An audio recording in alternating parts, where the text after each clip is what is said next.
থেকে লাইভে আসলাম, কারণ লাইভ গুলো যাওয়ার সাথে সাথেই বিশাল চক্র পেছনে লেগেছে, তারা এটার রিপোর্ট করছে।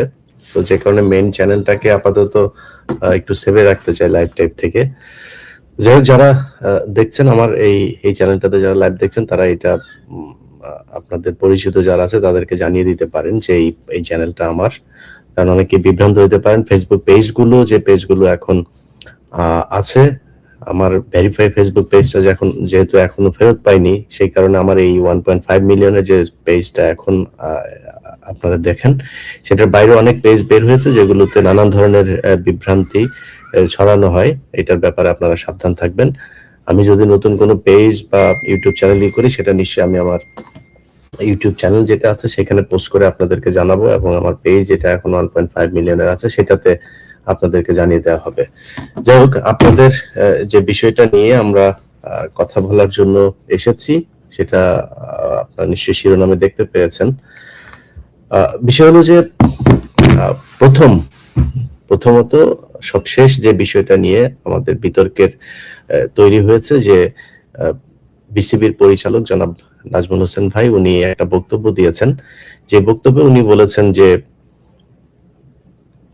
ক্রিকেটাররা কিছুই করতে পারে না, তাদের পেছনে খরচ করা হয়। এটার পর থেকেই তারা সবাই মোটামুটি এক হয়ে, আর ইন্ডিয়ার পয়সা পাওয়া মিডিয়াগুলো তো আছে, তারা একটা নতুন সুযোগ পেয়েছে বোর্ডের বিরুদ্ধে কথা বলার। প্রথমত হচ্ছে নাজমুল হোসেন, উনি বোর্ডের বিসিবির প্রেসিডেন্ট না, উনি বিসিবির কোনো আনুষ্ঠানিক কোনো বক্তব্য, ওনার এই বক্তব্য এটা না।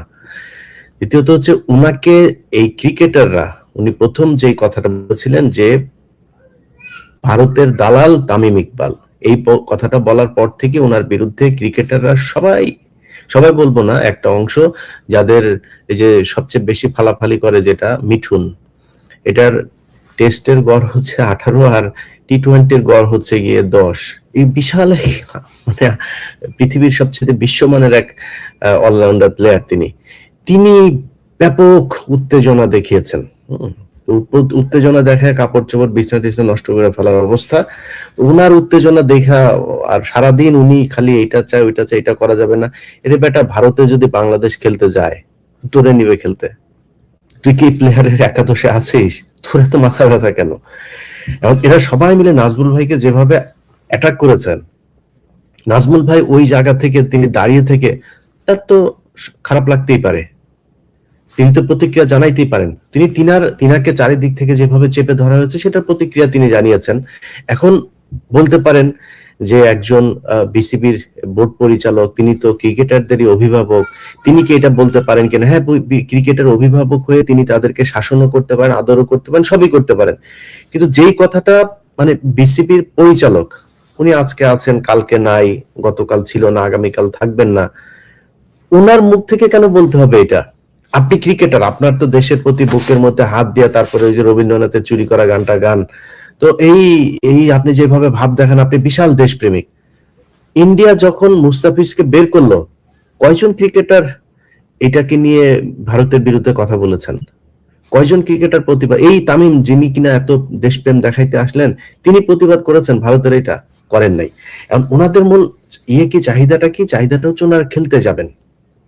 খেলতে গেলে কি হবে? খেলতে গেলে টাকা পয়সা পাবে, না খেললে তো ম্যাচের ফিটা পাবেন না। আর তামিম ইকবাল, তারপরে যে আজকে বাংলা এডিশনে একটা করা হয়েছে, আপনার খালেদ মাহমুদ সুজন, তার যে 2,58,57 না 57 লাখ টাকার যেই চুরি করা, এটার প্রতিবেদনটা দেখানো হয়েছে, সেখানে বিসিবির নথি দেখানো হয়েছে। তো এই চোরেরা এদেরকে টাকা পয়সা দিয়া তারপরে ভারত পালে, তারপর যখন তাদের সুযোগ সুবিধা মতো, এরকম কিছু আপনার সুশীলও আছে দেখবেন, এইসব সুশীলরা, আপনি ভারতে যখন গরুর মাংস খাওয়ার কারণে একটা মুসলমানকে পিটায় মেরে ফেলা হয়, কোনো সমস্যা হয় না। কিন্তু ওনাদের সমস্যাটা কোথায়? সমস্যা দেখবেন বাংলাদেশে যদি নাকি কোনো আওয়ামী লীগ করে, কাউকে যদি নাকি কারোর উপর কোনো অত্যাচার হয়, তিনি যদি হিন্দু হয়ে থাকেন, তখন ওনারা সংখ্যালঘু নির্যাতনে চলে আসেন। অথচ এই সংখ্যালঘু পরিচয়ে গেল 15 বছর বাংলাদেশের আলেমদের উপরে, মুসলমানদের উপরে কি পরিমাণে নির্যাতন হয়েছে। এই গেল 54-55 বছরে কতজন হিন্দুকে আপনার গুম করা হয়েছে? কতজন হিন্দুকে খুন করা হয়েছে, আর মুসলমান কয়জনকে খুন করা হয়েছে বলেন। এরা এই চিত্রটাও ভারতের সামনে তুলে ধরে না। যেই ক্রিকেটাররা আজকে বিশাল দেশপ্রেম দেখাচ্ছেন, আপনারা কি জানেন আইসিসি সবশেষ বিসিবির সাথে যেই মিটিং করেছেন, সেই মিটিং এ আইসিসি বিসিবি কে কি বলেছেন? আমি প্লেয়ারদের কাছে এটা শুনেছি, অতএব সব প্লেয়ারই তো জানেন বিষয়টা কি হয়েছে। সেখানে বাংলাদেশকে বলা হয়েছে আমরা নাকি এক্সট্রিমিস্ট কান্ট্রি, আমাদের দেশে নাকি সব এই কি বলে এই জঙ্গিরা থাকে, আমাদের দেশে জঙ্গিদের ব্যাপারে আমরা কথা বলি না তাদের। তো বিসিবি থেকে জবাব দেওয়া হয়েছে যে বাংলাদেশের জঙ্গিরা যদি থেকে থাকে, জঙ্গিদের কারণে তো ভারতের ক্রিকেটারদের আসতে কখনো কোনো সমস্যা হয় নাই, বা তারা যদি কিছু বলেও থাকে বিসিবি তো কোনোদিন তাদের কথা শুনে নাই। কিন্তু এই বিসিসিআই কি করেছে? বিসিসিআই তাদের দেশের এই শিব কি বলে ওদের, আর হইল গিয়া এই যে মোদির দল বিজেপি, শিবসেনা বিজেপি, এদের কথায় তারা প্লেয়ারকে বের করে দিয়েছেন। আপনারা তো শুনেছেন, আপনারা রাষ্ট্রীয়ভাবে জঙ্গি রাষ্ট্র, রাষ্ট্রীয়ভাবে আপনারা জঙ্গিদেরকে লালন পালন করেন। আজ পর্যন্ত গরুর মাংস খাওয়ার কারণে যাদেরকে পিটিয়ে মারা হয়েছে তাদের বিচার হয়েছে কোনো? তারা এইভাবে অপমান করে এবং তুচ্ছ তাচ্ছিল্য করে কথা বলে তারা সব শেষ মিটিংটাও করেছেন। মানে ওরা হইলো গিয়ে রাজা, আর এই দেশের মানুষ সব প্রজা, এরকম একটা চাকর বাকরের মতো আচরণ করা। এগুলো প্লেয়াররা জানে না, এগুলো তামিম ইকবাল জানে নাই, এই মিঠুন জানে নাই, এগুলো অন্য প্লেয়াররা জানে নাই, তাদের গায়ে লাগে না, তারা প্রতিবাদ করেছে। মানে সবাই একটা ইতে থাকে, আইপিএল এ যদি ডাক না দেয়, আমরা যদি ইন্ডিয়ার বিরুদ্ধে কথা বলি, আর কিছু আছে নগদ টাকা পেয়ে তারপরে তাদের পক্ষ হয়ে কথা বলে। এইটাই হচ্ছে মানে বাস্তবতা। এখন নাজমুল হোসেন ভাই যেটা বলেছেন, যে কথাটা বলেছেন, আমি এতক্ষণ যা বললাম ইট সিমস লাইক আমি নাজমুল ভাইয়ের কথার বিপরীতেই বললাম। কিন্তু এবার আসল পয়েন্টে আসেন। বাংলাদেশের পরে আফগানিস্তান খেলা শুরু করেছে, বাংলাদেশের পরে আয়ারল্যান্ড এসছে, তাদের সাথে ম্যাচ হারে না, নিয়মিত হারে, তাও নিয়মিত। আফগানিস্তানের কাছে আপনার ইয়েও হয়েছে, কি বললো ওটা, হোয়াইট হাউস ওয়াশও হয়েছে। এই বাংলাদেশ, আপনারা যেই খেলা করেন, আপনাদেরকে যে সুযোগ সুবিধা দেয়া হয় ওইটার ধারে কাছে আছে? এতদিনে আপনাদের অন্তত বিশ্বকাপে গিয়ে সেমিফাইনাল ফাইনাল নিয়মিত খেলা উচিত। আপনারা কি করেন? একজন যদি আউট হন, মনে হয় সব লাইন ধরে বিকাশের পেমেন্টের মতো একটার পর পর একটা পড়তে থাকেন। আপনাদের বিরুদ্ধে কথা বলবে না বিসিবি বোর্ড পরিচালকরা? কথা বলবে না বিসিবির প্রেসিডেন্ট? কথা বলবেন আপনাদেরকে নিয়ে? সমালোচনা করবে না? সমালোচনা তো করবে, সমালোচনা যেতে হবে। আজকে যদি মনে করেন আপনারা এই যে যাওয়ার জন্য এত ফাল পারতেছেন না ইন্ডিয়াতে, সব ভয় টয় সব দূর করে আপনারা গেলেন, গিয়া যে গোহারাটা হারবেন ইন্ডিয়াতে, পাবলিক যে আপনাদের তখন কি করবে এটা বুঝতে পারছেন? স্টেডিয়ামে পাবলিকের পকেটের টাকা দিয়ে আপনারা খেলেন, বাংলাদেশের জনগণের টাকায় আপনারে কোটি কোটি টাকা ইয়ে দেওয়া হয়, বেতন দেওয়া হয়, বিভিন্ন সুযোগ সুবিধা দেওয়া হয়, একটা ম্যাচ হারলেই 2 কোটি ইয়ে, তারপরে এই যে ওই যে কি বলে প্লট, এগুলো কি আপনার বাপের টাকা? শেখ হাসিনার বাপ দিত? বাংলাদেশের জনগণের সেই টাকা আপনাদেরকে দেওয়া হয়। তো সেই টাকা নিয়ে আপনারা খেলা করেন, আপনার দেশের প্রতি দায়বদ্ধতা নাই, যা মনে চায় তাই করেন। স্টেডিয়াম থেকে একটা কেউ কিছু বললে তারা আবার মারতে যান। এত ভাব মারলে তো হবে না। আর আপনারা এত ভাবের প্লেয়ার হয়েও যান নাই যে আপনারা ভারত, অস্ট্রেলিয়া, সাউথ আফ্রিকা, ইংল্যান্ডের মতো বিশাল বিশাল দল নিয়মিত ভাবে আপনারা ভালো খেলে যান। আপনাদের কোনো ধারাবাহিকতা নাই, আপনারা খেলেনও না ভালো। সো তারপরে এই দেশের মানুষ আপনাদেরকে বিশাল ভালোবাসে। সেই মানুষের ভালোবাসাকে যদি আপনারা ফেরত দিতে চান, তাহলে তো মানুষের সম্মানের দিকে আপনাদের তাকাইতে হবে। এই ভারত যে অপমানগুলো আমাদেরকে গেল কয়েকদিন ধরে করলো, এটার বিপক্ষে আপনারা দাঁড়াবেন না? এটার জন্য আপনারা কোনো কথা বলবেন না? আপনাদের কোনো হাঁচি কাশি কোনো কিছু নাই। কি হলো হঠাৎ করে আপনারা কালকের মধ্যে নাজমুল হোসেন, বাংলাদেশের আমি যতটুকু জানি বাংলাদেশে এই পর্যন্ত যত বোর্ড হয়েছে সবচাইতে একদম সৎ দক্ষ মানুষগুলো, মানে যারা নিজে থেকে আসলেই দেশের জন্য চিন্তা করে, দেশের ক্রিকেটের জন্য চিন্তা করে, এই মানুষগুলো এসছে। এই মাঝখানে আসিফ আকবর আসলো। মানে সমস্যাটা কোথায় দেখেন? সমস্যাটা হলো এইটা একটা বিরাট ধান্দাবাজির জায়গা। ধান্দাবাজিটা কিরকম? ধরেন এখানে এই যে খাবার দেওয়া, এখানে পানি দেওয়া, এখানে মাঠ পরিষ্কার, মানে এই খেলা সংক্রান্ত বিশাল বাণিজ্য আছে এই জায়গায়। এই বাণিজ্যের এক একজন এক এক জায়গার সুবিধাভোগী। এই সুবিধাভোগীরা চায় না যে এখানে কোনো সৎ মানুষ আসুক। আমার হাতে কিছু জিনিস আসবে, আপনারা পাবেন। এই জায়গাটার নাম মনে নাই, সিরাজগঞ্জ থেকে বগুড়া না কোথায় যেন, তাদের মাইক্রোবাসের ভাড়া দিয়েছে কত জানেন? ভাড়া দেখিয়েছে কত, এই গত সাবেক যে বোর্ডগুলো ছিল 16,000 টাকা এক একজনের ভাড়া দেখিয়েছে। একটা ডাবের দাম দেখে, ডাব খাওয়ার ডাবের দাম দেখানো হয়েছে 18,000 টাকা। এগুলো আপনারা জানবেন। এই যে খালেদ মাহমুদ সুজন, যে আবার কালকে ইন্ডিয়াতে খেলতে না গেলে ওর নাকি কি হয়ে যাবে বলেছে না, কেন বলেছে জানেন? কারণ এটা হলো দুর্নীতিবাজ। আজকে বাংলা এডিশনে যান আপনারা, বাংলা এডিশনে তার যে নিউজটা দেখানো হয়েছে, সে কি করেছে, বোর্ডের পরিচালকরা, এটা আমি নিজেও জানতাম না, বোর্ডের পরিচালকদের কিন্তু কোনো বাড়তি কোনো বেতন ভাতা কোনো কিছু নাই। তাদের খেলাধুলার জন্য, মাঠ দেখার জন্য, বিসিবির কোনো এই প্রকল্পের জন্য তিনি এক জায়গায় যাবেন, মনে করেন বান্দরবন যাবেন, বান্দরবন গেলে বান্দরবনে সেখানে যাওয়ার পরে হোটেলে থাকা, খাওয়া, গাড়ির ভাড়া টাড়া যেগুলো দরকার হয়, এটা, এর বাইরে কোনো কিছু নাই। এখানে সবাই স্বপ্রণোদিত হয়ে দেশপ্রেম থেকে, দায়িত্ববোধ থেকে এখানে আসেন, একটা সম্মান, আর একটা হচ্ছে দেশের জন্য কাজ করবেন, ক্রিকেটের জন্য কাজ করবেন, এই জন্য আসেন। উনি প্রতিটা ট্যুরে টোটাল আমার কাছে আসা নথি অনুযায়ী 2,57,19,800 কত টাকা যেন, এই যে টাকাটা উনি আত্মসাৎ করেছেন, এই টাকার জন্য ওনার বিচার হওয়া উচিত। তো ওনার বিচার হইতে হবে, দুদকের বিচার করা দরকার, মানে বিসিবিরও এখন উচিত ওনার বিরুদ্ধে এগুলো করা। এর আগে বোর্ডে কারা কত টাকা তসরুপ করেছেন তাদের করা দরকার। নারী ক্রিকেটাররা এত ভালো খেলে, তাদেরকে বলাকা বাসে করে তারপরে এই যে আপনার ফুটবল টিমটারে আপনার ইয়েতে সিলেটে পাঠিয়েছে একবার বলাকা বাসে করে, টাকার অভাব নাই তো তাদের, তারা তো ঠিকই ভিআইপি হালে যায়, তারপরে বিজনেস ক্লাসে গিয়ে এরপরে 5 স্টার হোটেলে থাকে, তাদের কোনো সময়, তার উপর আবার এই মেয়েদেরকে আপনার যৌন হয়রানি করে। এটা বোর্ডের এরা করে গিয়েছে এগুলো। তো যেহেতু এগুলো করে গিয়েছে, এখন নতুন এরা এসছে। আসিফ আকবর তো ঘাটতারা লোক, আসিফ আকবর তো মনে করেন সে তো শুনবে না, তারা যদি একটা কিছু বলা হয় সে তো ওইটারে প্রোটেস্ট করবে, তার উপর দিয়ে আপনি মাস্তানি করে এত কিছু করতে পারবেন না। এই যে নাজমুল হোসেন, মানে 100% অনেস্ট একটা লোক, একদম 100% অনেস্ট, মানে এটার মধ্যে কোনো চিটারিটা কিছু নাই, কিন্তু তাদেরকে রাখা যাবে না, এই জন্য এদের পেছনে লাগা হয়েছে। আলটিমেটাম দিয়েছে, বাবারে কালকে দুপুরের মধ্যে ওনারা ই করে ফেলতে, নাহলে মিঠুন খেলবে না। মিঠুন যদি না খেলে তাহলে আপনি বুঝতেছেন বাংলাদেশ ক্রিকেট বাঁচবে? এটা হলো বাংলাদেশের এই সাকিব আল হাসানের মতো বাংলাদেশের নয়নের মধ্যমণি হইলো গিয়া মিঠুন। মিঠুন সারা জীবন মনে করেন ওনার কি কি রেকর্ড আছে, একা 10 উইকেট নেওয়ার রেকর্ড আছে, একা 3,000 রান করার, এক ম্যাচে, এক ওয়ানডে ম্যাচে 3,000 রান করার রেকর্ড আছে।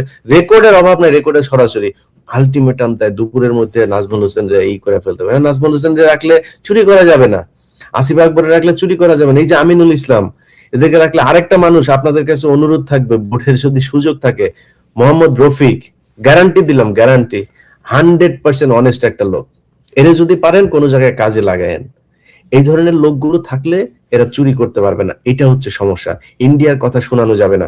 যদি ক্রিকেটারদের ন্যূনতম দেশপ্রেম থাকে, আমি একজন প্লেয়ারের কাছ থেকে যেটা শুনেছি, কালকে আইসিসি, আইসিসি মানে ইন্ডিয়া, ইন্ডিয়া এবং বিসিসিআই এর ওদের নিজস্ব যেটা, এরা বিসিবির কর্মকর্তাদেরকে যে পরিমাণে তুচ্ছ তাচ্ছিল্য ছোট করে কথা বলেছে, আমার দেশকে যেভাবে ছোট করে কথা বলেছে, আমরা নাকি ফান্ডামেন্টালিস্ট, এইসব করে কথা বলেছে। আমার দেশে কোন দিন এই পুরো, আমি মানে বাংলাদেশের ইতিহাসে যদি নাকি আমার একদিন দেখাইতে পারেন যে কোন হিন্দুকে কেউ কোনোদিন জোর করে বলেছে যে তুই কালেমা পড়, এটা যদি কোনো গ্যারান্টি দিতে পারেন, কারোর যদি বলা হয় তুই গরুর গোশত জোর করে খাওয়ানো হয়েছে, শুকুরের মাংস তো আমার হারাম, ওর যেমন গরুর মাংস হারাম, তো আমারে যদি নাকি এখন বলে যে বাংলাদেশের কোনো মানুষ কোনোদিন কোনো হিন্দুকে শুকুরের মাংস খাওয়ার জন্য মেরেছে, আজ পর্যন্ত দেখাইতে পারবেন? কখনো এরকম হয় নাই বাংলাদেশি ইতিহাসে, এটা কোনোদিন হয় নাই, হবেও না ইনশাআল্লাহ এই দেশে। তারপরে আমরা নাকি ফান্ডামেন্টালিস্ট। আর ওনার দেশে ওনারা মুসলমানদেরকে গরু মাংস খাওয়ার জন্য মারে, জোর করে ধরে নিয়ে তারপরে রামনারায়ণ পড়ায়, জয় শ্রীরাম পড়ায়।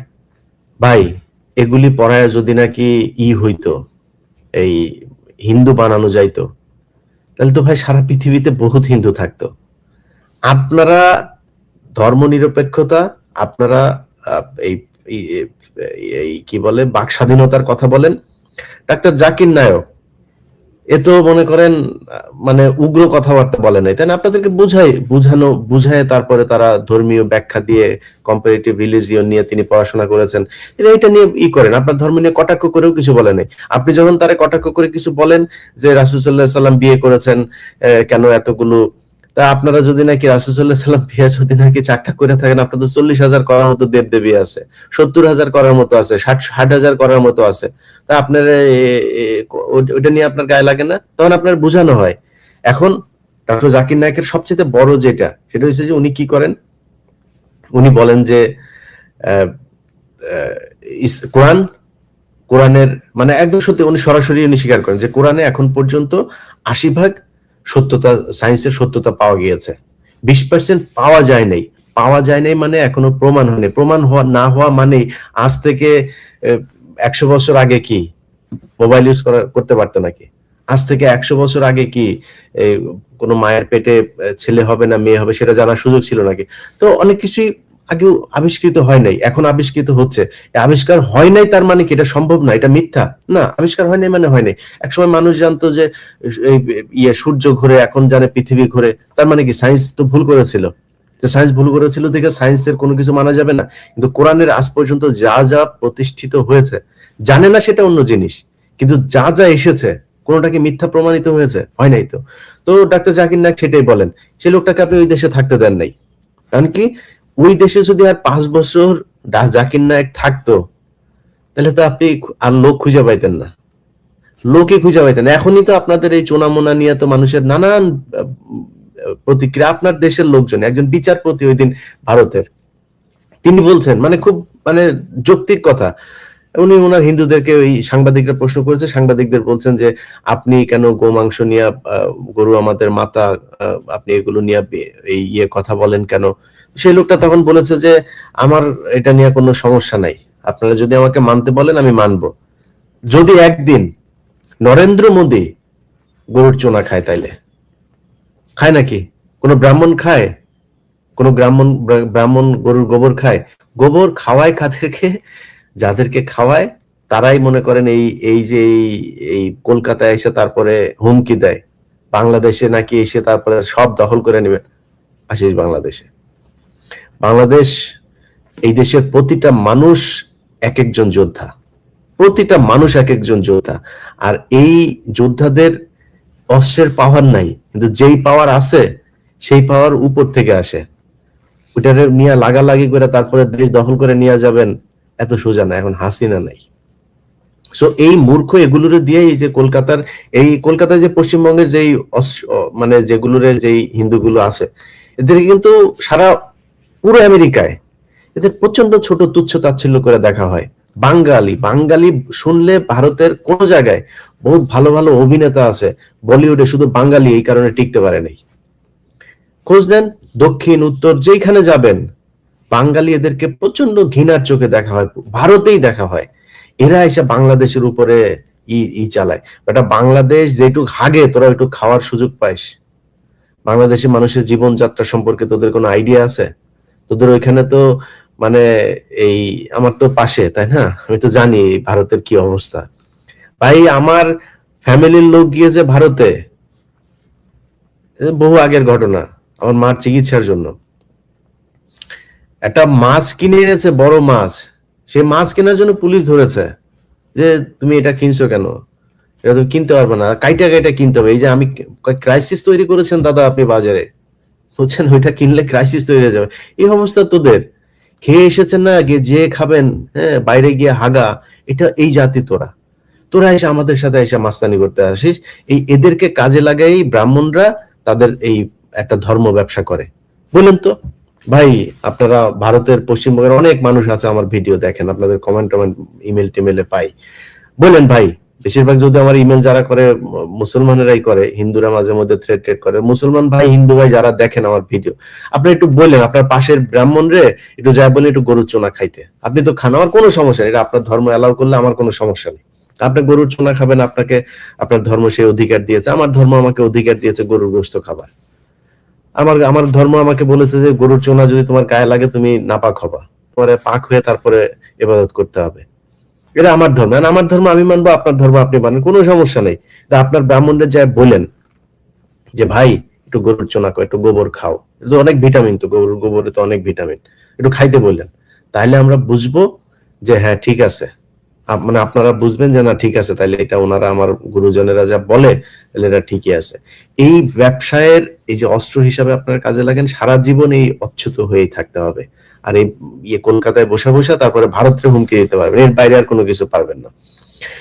যাই হোক, আমরা যে বিষয় নিয়ে আলোচনা থেকে অনেক দূরে চলে গিয়েছে।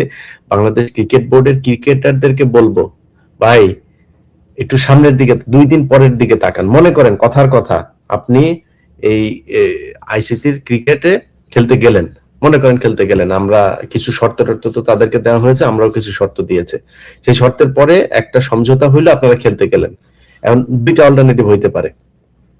যেমন বাংলাদেশ ক্রিকেট বোর্ড বলেছে যে আয়ারল্যান্ডকে খালি বাংলাদেশের গ্রুপে নিয়ে আসতে, বাংলাদেশকে আয়ারল্যান্ডের গ্রুপে নিয়ে যাইতে, অর্থাৎ আয়ারল্যান্ডের ম্যাচগুলো সব শ্রীলঙ্কাতে, তাইলেই সবকিছু সমাধান হয়ে গেল। আচ্ছা, আরেকটা বিষয় বলে রাখি, বোর্ডের সাথে কালকে আইসিসির মিটিং এর একটা গুরুত্বপূর্ণ জিনিস, বোর্ড বলেছে যে তোমরা আমাদেরকে নিরাপত্তা দিতে পারবা কিনা। তারা বলেছে এটা আমাদের দায়িত্ব না, তোমার দেশে খেলতে যাবে তুমি, এটার দায়িত্ব না। তার মানে ওরা একটা ঘটনা ঘটানোর, বাংলাদেশ ক্রিকেটকে আরো 30 বছর পিছায় নেওয়ার জন্য একটা পরিকল্পনা ওদের আছে। ওরা বলবে একটা হামলা হয়েছে তো কি হইলো, হতেই পারে, ওনারা তো যত কিছুই করুক ওনারা জঙ্গি না, মুসলমান কোন দেশে কিছু করলে সেটা জঙ্গি। এখন ওনারা করে ফেলতে পারে, ওনারা দিবেন না। তো বোর্ডের যেটা যে আয়ারল্যান্ডকে যদি এই গ্রুপে দেওয়া হয়, এই গ্রুপ থেকে যদি বাংলাদেশকে আয়ারল্যান্ডের গ্রুপে দেওয়া হয়, তাহলে ক্রিকেটের পুরো ম্যাচগুলো আমাদের হবে শ্রীলঙ্কাতে। সমস্যা কি, করেন। আইসিসি মানেই তো BCCI, Indian cricket league board, তো ইন্ডিয়ান ক্রিকেট বোর্ড এটা বললেই হয়ে যায়। আর এটা তো খুব যৌক্তিক বিষয়, আপনারা নিজেরাই বলেছেন যে আপনার দেশে নিরাপত্তা ঝুঁকি আছে, প্লেয়ারদের আপনি নিরাপত্তা দিতে পারবেন, তা আমার প্লেয়াররা কেন যাবে? আর আমার প্লেয়াররা কেন যারা যাইতে চাচ্ছে, প্রশ্নটা হলো এখন তাদেরকে নিয়ে, তারা এইটা নিয়ে কোনো কোশ্চেন করে না যে ভারত আমাদেরকে কেন দিবে না। কিন্তু ওনাদের এর আগে পাকিস্তানের সমস্যা ছিল না, পাকিস্তান রাষ্ট্রীয়ভাবে বলেছে আমরা গ্যারান্টি দিচ্ছি তোমাদের জন্য, 12 স্তরের নিরাপত্তা দিতে চেয়েছে, যায় নাই। এই বাংলাদেশ ক্রিকেট বোর্ডই যায় নাই, তখন যান নাই কেন? এই ক্রিকেটারদের ভেতরে কেউ কেউ এটার বিরোধিতা করেছে, পাপন নিজে স্বয়ং যেতে চেয়েছে, তারপর ওনারা যান নাই। তো আপনারা কেন করেন নাই তখন? এখন আপনাদের খুব যাওয়ার জন্য পারাপারি শুরু করেছেন। এই সবকিছু হয়েছে ভারতের যেই পয়দা করা, 71-এ পয়দা করা যেগুলো, এগুলোর মাধ্যমে যে নতুন যে প্রজন্ম তৈরি করেছে পয়সার মাধ্যমে, এগুলোর দিয়ে আমাদেরকে এই ন্যারেটিভ তারা তৈরি করতে চায়। যাই হোক, ক্রিকেট বোর্ডের চেয়ারম্যান সহ পরিচালক, আপনাদের সাথে এই দেশের মানুষ আছে, আপনাদের যেই সিদ্ধান্ত নিয়েছেন এই সিদ্ধান্তের সাথে বাংলাদেশের মানুষ একাত্মতা ঘোষণা করেছে। এরপরেও যদি কোনো পরিস্থিতিতে কোনো হিসাব নিকাশ মিলে গেলে যদি ভারতে যাওয়াই হয় বা শ্রীলঙ্কাতে গিয়ে খেলা হয়, অর্থাৎ এই বিশ্বকাপে যদি বাংলাদেশ দল পার্টিসিপেট করে, এই 2 দিন পরে বাংলাদেশ ক্রিকেটাররা মাথায় রাখেন, কিন্তু আপনারা খেলা করছেন সেই 97 সাল থেকে, মানে বিশ্বকাপে, আর সেই 97 এর আগে আরো কত বছর আপনাদের পেছনে টাকা পয়সা ঢেলেছে। 97 থেকে এদিকে হলো গিয়া 26 বছর, ওইদিকে 3 বছর, 29 বছর, 30 বছর, 3 দশক আপনারা খেলা করছেন। প্রথম রাউন্ড থেকে বের হইলে কিন্তু দেশে ঢোকার সময় কিন্তু পাবলিক আদর আপ্যায়ন করবে, এটা কিন্তু মাথায় রাখেন।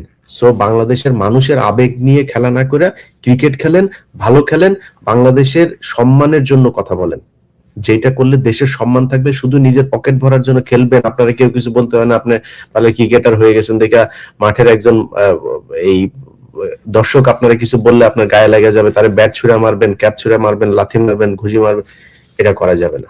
এখান থেকে বের হয়ে আসতে হবে, এই দেশের মানুষের টাকায় আপনি চলেন। এত সুযোগ সুবিধা বাংলাদেশের কোন সেক্টরের কোন এমপ্লয়ীদেরকে দেওয়া হয় না যেটা আপনাদেরকে দেওয়া হয়। যাই হোক, সবাই ভালো থাকেন। খুব জরুরি লাইভটায় আসতে হলো, এই জন্য লাইভে আসলাম। আর যেটা শুরুতেই বলেছি আপনাদেরকে যে আমার ফেসবুক পেজ, ইউটিউব এগুলো নিয়ে আপনারা জানেন যে নানান সমস্যা চলছে। তো আমার যেই নতুন ইউটিউব চ্যানেলটা, সেটা আপনাদেরকে এখানে লাইভে আপনারা যেটাতে দেখলেন এটা সাবস্ক্রাইব করবেন, এবং আপনার যারা পরিচিত যারা আছে তাদেরকে জানাবেন, বিভ্রান্ত না হতে, যে আমার নামে অন্যান্য যে ফেসবুক পেজ, ইউটিউব যেগুলো আছে এগুলোর ব্যাপারে সাবধান থাকতে। ওইখানে ছড়ানো কোনো তথ্য সেটা আমার তথ্য না। আমি আমার এই যে 1.5 মিলিয়ন এখন আছে যেটা, এটার পেজ এবং ইউটিউব চ্যানেল যেটা এই যে 6.5 লাখ মতো যেটা আছে, এটা একটা নতুন পেজ। আর 15 মিনিটস নামে যেটা এখন লাইভ আপনারা দেখছেন, এটার 30,000 মতো সাবস্ক্রাইবার আছে। আর আগে যেটা আছে সেটা তো আছেই 5 মিলিয়নের কাছাকাছি। এর বাইরে আমার কোনো ফেসবুক পেজ, ইউটিউব চ্যানেল যদি করে থাকি, সেটা অবশ্যই আমাদেরকে আমার ইউটিউব চ্যানেলের 5 মিলিয়ন যেটা আছে সেটাতে আপনাদেরকে জানানো হবে। সবাই ভালো থাকবেন। আল্লাহ হাফেজ।